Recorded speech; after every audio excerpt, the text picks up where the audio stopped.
Again, the heat seizure is very, very minor. Rings are all still free. Yeah, no problem at all. A little bit cool, maybe just down this bottom one.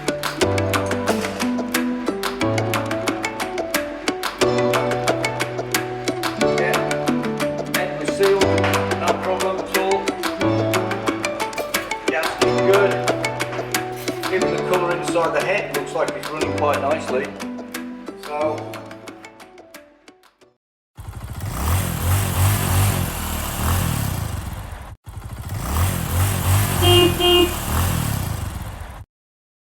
Hello there and welcome back to my channel. In this video we've got a trusted LI 150 and it's had a little nip up, so we're going to strip it down and have a look.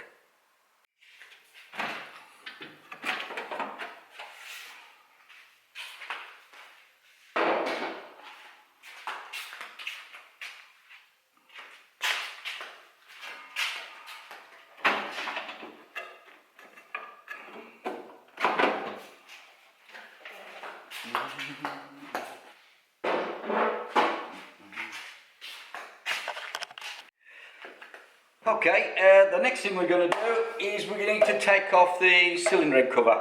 So what we're going to do is we're going to drop the shocker off the back and allow the engine to swing down, therefore giving us room to remove the cowling.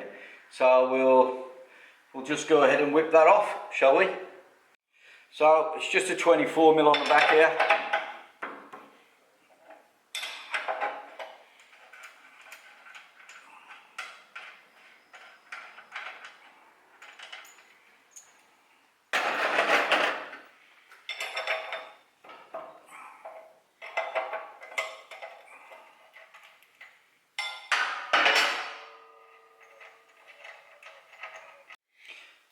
Right, we've just whipped out the plug and it looks actually quite good. Brown in the middle, bit darker on the outside, so it's probably running slightly on the rich side, if anything. So it wasn't jetting that caused the problem. We know it's no ignition because that's bang on 17 degrees. So it's probably just not enough running in and a little bit too much heat. Because over here it's getting now very, very hot in the summer. It's 34, 36 degrees and it was the afternoon when it actually nipped up. So that's probably what caused it. But anyway, we'll continue to strip it down and see what we find.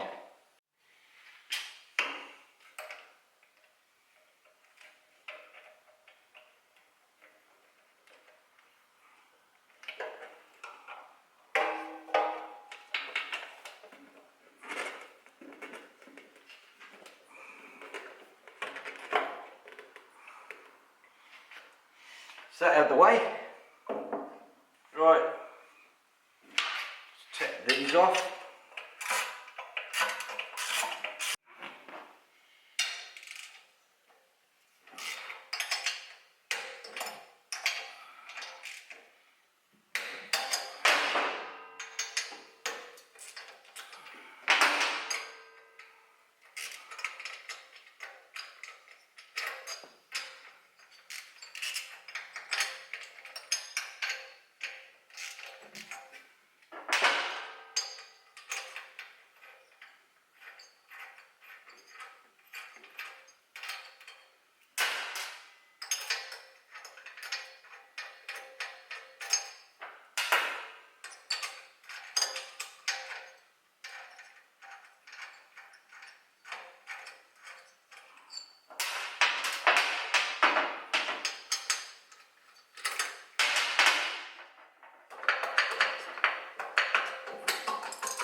Yeah, head was sealed, no problem at all.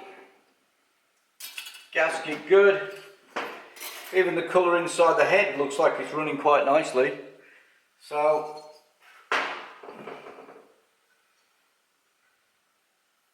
nothing major inside so far from my fingers. That's quite good. So what I'm going to do is I'm going to whip all the studs out and just drop the barrel off. It's just easier to do. Okay, we've removed the barrel now. As you can see, this stud is still in there because what's happened is these exhaust bolts here go straight through and hit your stud. So when you tighten them up, sometimes it just catches your stud and then they don't slide out. So we'll remove that in a minute. But if you'll have a look at the piston, the heat seizure is very, very minor. Rings are all still free. Yeah, no problem at all. A little bit caught, maybe just down this bottom one here, which will easily free up. But I'm going to show you now in some better light what's happened.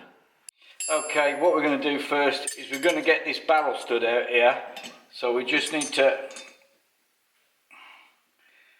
we'll try it with one of these rather than the two nuts, but you've got to really tighten it up, and maybe we can just back that off a little bit, and there it comes straight out. See, these studs on some of these cheap barrels, they go straight through into the actual barrel stud. So when you tighten them up, sometimes they go in a little bit further and then they've nipped your barrel stud and you can't get your barrel off. So that's out.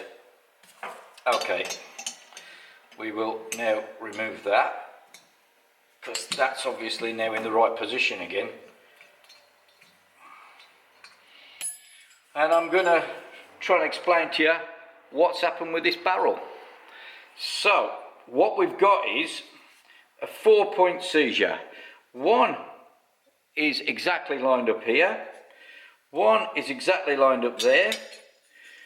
The other one is just off lined up with the stud. Very, very close. And this one is almost exactly on the stud as well. So you've got 4-point seizure. 1, 2, 3, 4. Now, the lighter snips are on this side of the barrel, and that is probably the worst one, but it's hardly anything. It's just nipped up because it's got too hot. Now, the problem with lambretta barrels is the 4 stud holes, right, they're voids. And when you've got a void, it's not transmitting any heat from the liner out to the barrel and removing the energy away. So therefore you get 4 hot spots because the liner on the inside gets hot on the positions of the studs, because it's where there's no stud, the heat is being transferred directly from the liner to the cast, to the aluminium and away down into the fins. But where your void is, where your stud goes down, there's hardly any contact of aluminium on the liner, so it's relying on the heat being passed to the sides of that stud. So therefore you get 4 hot spots. So that's what's happened. It's got a little bit hot and it's nipped up on the 4 studs. That's really, really common on lambretta barrels. It's a bad design. You'll notice that motorbikes have their studs much further out, or they don't even have studs going through the barrel at all, and they're only bolted down on the bottom, and they'll have bolts just to bolt the head down. Way better, more space for ports, and the heat is much more spread around the barrel, so the cooling is much more efficient. So you've got even cooling, especially when they're water cooled. Anyway, that's what's happened on this one. So we're going to do a couple of little bits on the covers to try and keep it a bit cooler, but I don't think there's much more than that we can do. It is running, jetting's running pretty good. He just didn't run it in long enough, didn't put enough miles on it, and that's the result. Okay, we've had our wet and dry out, cleaned up the piston. Piston's as good as new, that's fine. We've cleaned it, now we can put our rings back on. Now I've made sure I've got the same ring in the same direction, in the same position.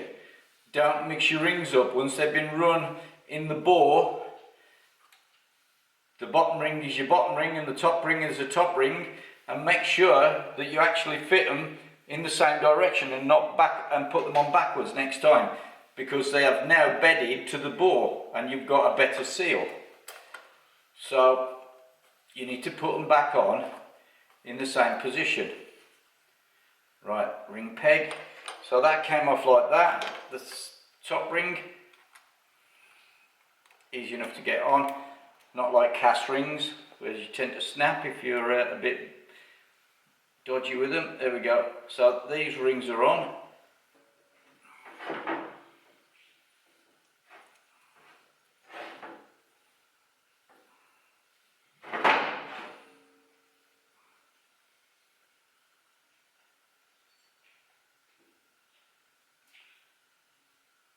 Don't overdo your sealant, just a nice little thin coat on it, and that should do the trick. Right, that's ready to go back on. Right.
Bit blank there, grub screw.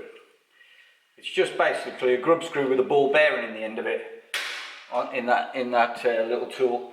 So that's that on. We're going to look for a bit of sealant on this gasket. The gasket's still pretty good actually. Shall we replace it? Yeah, we'll replace it. New gasket.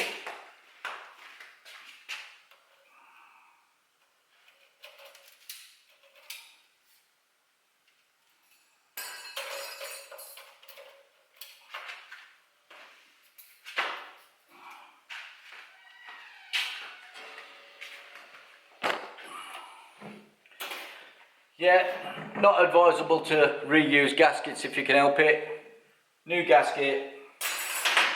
Gaskets, when they've been squashed down, they've been crushed a little bit, best to always go for a fresh one.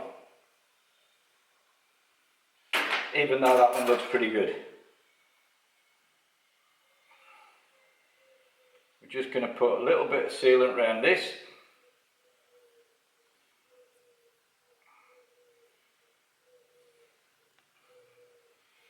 On both sides.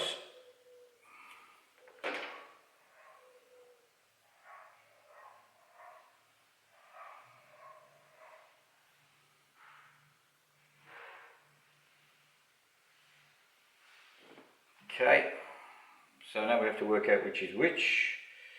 Methinks it's like that. Yep.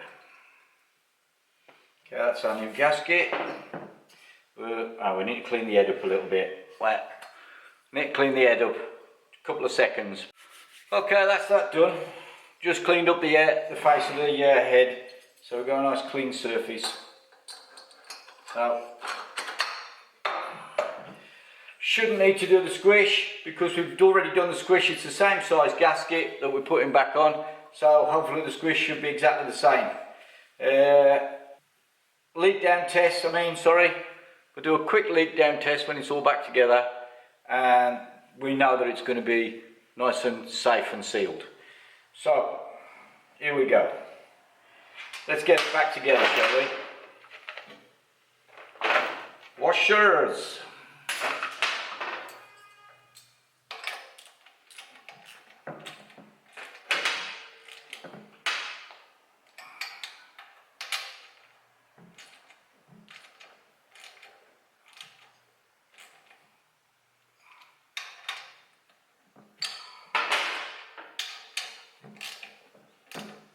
Okay, right, final torque down now.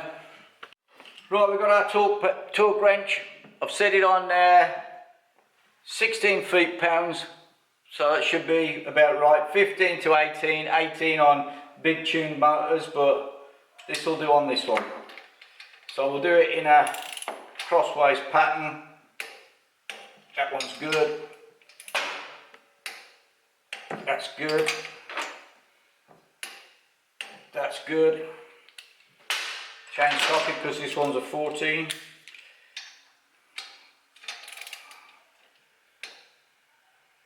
Spot on.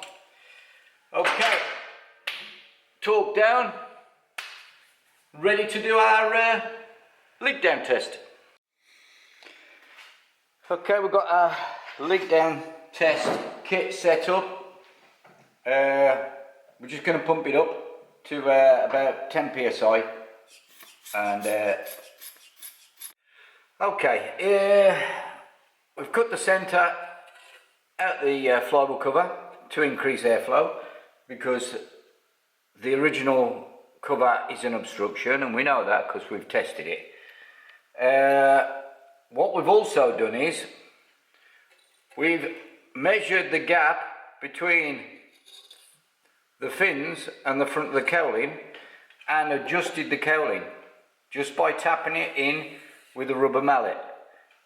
Tap it in with a rubber mallet or a block of wood, even if you've got a block of wood and a normal hammer. You can tap it in, just adjust it in gently, nice and evenly, and then check your clearance round on your fins, and you want it about 2 to 3 mil. If you've got a big gap like 5 or 6 mil, that's then working inefficiently. The closer the fan runs to the cover, the better your fan's going to work and the more air it's going to push.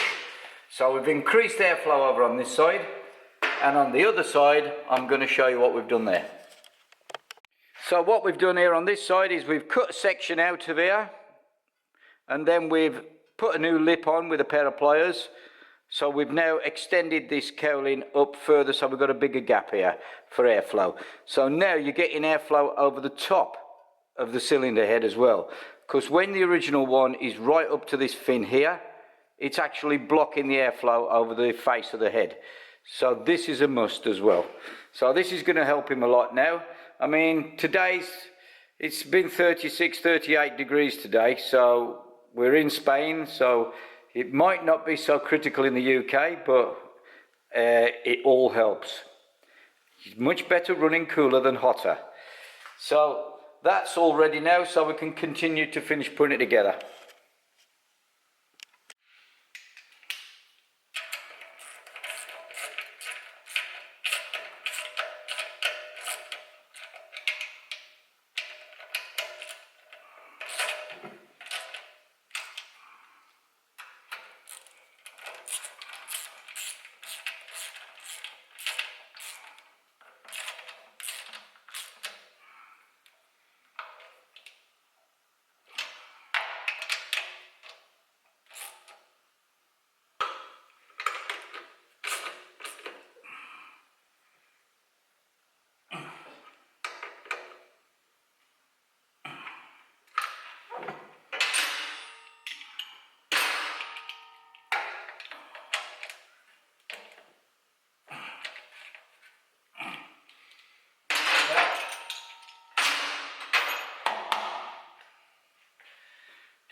That's it, ready to fire up. Almost, just got to put the carb on, and that's it. So, 5 minutes, we'll be ready to go.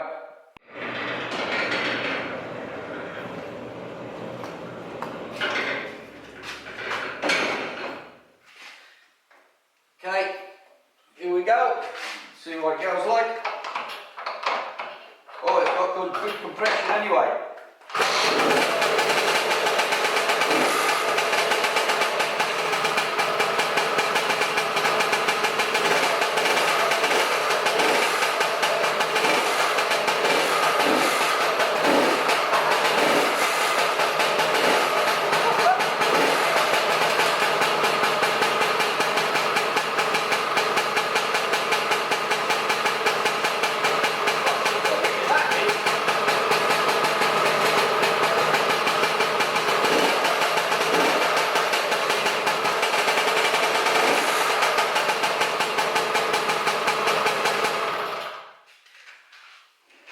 Well, that's it. I suppose now you know a little bit more about heat seizures. This one was due to getting a little bit too hot, and possibly the oil that he was using, the flash point was a little bit too low.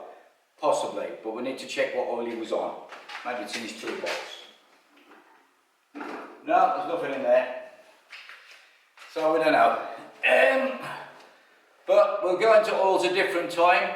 Oil flash points can make a difference on their heat seizures, because the oil obviously evaporates at a certain temperature. Right, well that's it for me today. Little video on a small heat seizure. Hope you enjoyed that, and some ways to try and get around it with a little bit better cooling. But here in Spain we're like 28 degrees, so it's hard work keeping them on the road. So I hope you enjoyed my video. Don't forget to subscribe, and I'll see you all later. Bye.